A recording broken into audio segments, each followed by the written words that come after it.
Alors les gars, comment est-ce que vous allez? J'espère que vous allez super bien. En tout cas, moi ça va parfaitement bien par la grâce de Dieu.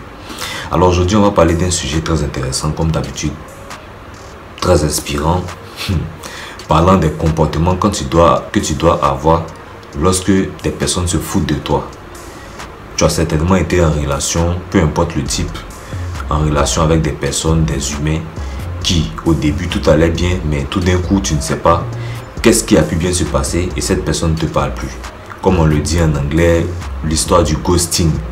En un mot, tu t'es fait ghoster. Alors pour ceux qui ne comprennent pas le concept du ghosting, c'est-à-dire, c'est un peu ce que je venais de dire tout à l'heure. Tu as été en relation avec des personnes amicales, amoureuses, professionnelles. Vous causez bien, soit par écrit, soit face à face, comme ça. Et un coup, tu n'as plus de nouvelles de la personne. Lorsque tu demandes aux amis que vous avez en commun, ces personnes te répondent: oh ouais, elle va bien, ouais, il va bien, mais il n'y a plus de nouvelles venant d'elle, venant de cette personne-là. Qu'est-ce que tu fais? Cette personne aussi décide de ne plus t'écrire comme avant, de ne plus te parler comme avant, pour des raisons que tu ne sais pas. La première des choses que tu fais, tu demandes à cette personne: qu'est-ce qui a pu bien se passer? Je ne comprends pas ton comportement. On causait avant tranquillement, mais maintenant, il n'y a plus de signes. Je ne vois plus tout ça. C'est quoi le problème? Cette personne te dit: non, il n'y a pas de souci, il n'y a rien. Il n'y a rien, simplement, c'est juste que ces temps-ci, je suis un peu comme ça, bizarre. Et tant bien même que la personne t'a donné une raison de te dire: il n'y a rien, tu ne dois pas t'inquiéter, mais ses comportements continuent. Ça, c'est dans le premier cas. Le deuxième cas, cette personne ne te donne aucune raison, ne te donne aucun argument. C'est-à-dire, pour cette personne, c'est normal d'agir comme ça. On peut être amis aujourd'hui, on peut parler aujourd'hui, on peut discuter aujourd'hui de tout et de rien. Et du jour au lendemain, pour moi, c'est normal. Je t'écris plus, je te parle plus, je te connais pas. Alors, dans la plupart des cas, ces personnes qui le font s'attendent à ce que vous culpabilisez, s'attendent à ce que vous regrettez. Parce que vous ne comprenez pas, puisque vous voulez comprendre. Ces personnes s'attendent à ça. Mais l'erreur qu'il ne faut pas faire, c'est effectivement de culpabiliser, de regretter le départ de cette personne. Au contraire, tu dois dire merci à cette personne qui l'a fait. Tu dois dire merci, tu dois avoir une attitude contre-intuitive, un comportement contre-intuitif. C'est-à-dire agir de telle sorte que la personne puisse se demander: mais c'est bizarre qu'il soit aussi à l'aise avec mon départ. Normalement, je m'attendais à ce qu'il réagisse bizarrement, à ce qu'il réagisse en me posant des questions. Pourquoi? Mais au contraire, cette personne est contente. C'est quoi le problème? Quand c'est comme ça, si cette personne est faite pour rester dans votre vie, cette personne va commencer à douter, se poser les bonnes questions. Est-ce que c'est pas moi qui suis en train d'exagérer? Est-ce que le mal ne vient pas de moi? Je vais revoir mon comportement. Je vais aussi me ressaisir.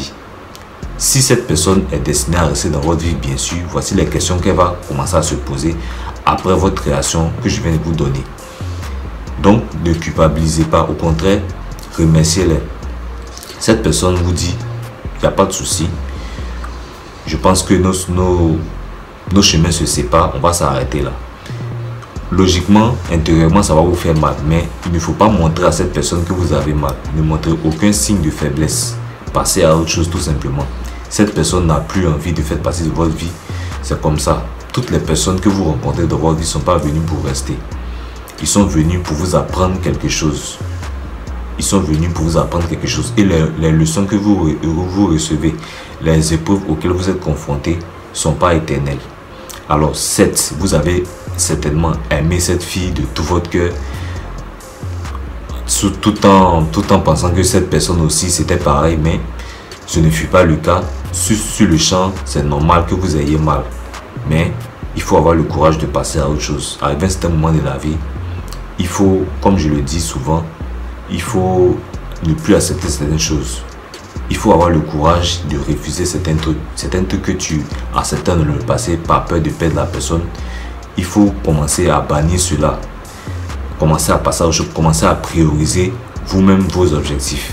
Commencez à vous mettre en valeur, commencez à connaître votre valeur. Parce que si vous, effectivement, vous connaissez votre valeur, si cette personne est en train d'agir comme ça avec vous, bizarrement, parce que cette personne a des sauts d'humeur, vous n'allez pas accepter ça parce que vous savez ce que vous valez.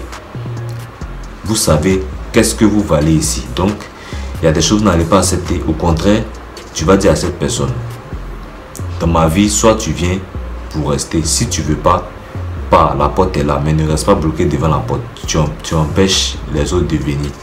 Ne bloque pas le passage en fait. Sur un ton sévère, un air sérieux. Cette personne ne va plus réagir comme ça. Donc c'est un peu ça. Apprenez à vous séparer des gens qui n'ont rien à foutre de vous. D'ailleurs, vous ne pouvez pas plaire à tout le monde. Ça, on est unanime là-dessus. Donc, cette vie est assez compliquée. À chaque fois qu'on se réveille, on a de nouveaux dossiers. On ne sait pas par quoi commencer. La vie est déjà assez stressante pour courir après des personnes qui n'ont rien à foutre de vous. Donc, si tu te retrouves dans cette situation, tu te retrouves dans ce cas, passe à autre chose. Mets-toi en valeur, fais du sport, lance tes projets. Tu verras que c'est si facile que ça, c'est simple. C'est tranquille quoi. Alors, merci à vous d'avoir suivi la vidéo jusqu'à la fin. Si tu as aimé, n'hésite pas à liker, à commenter. Surtout, partage la vidéo à des personnes qui en ont besoin, des personnes qui veulent entendre ce message. Je te serai vraiment reconnaissant. On se dit à très vite pour une nouvelle vidéo. Ciao!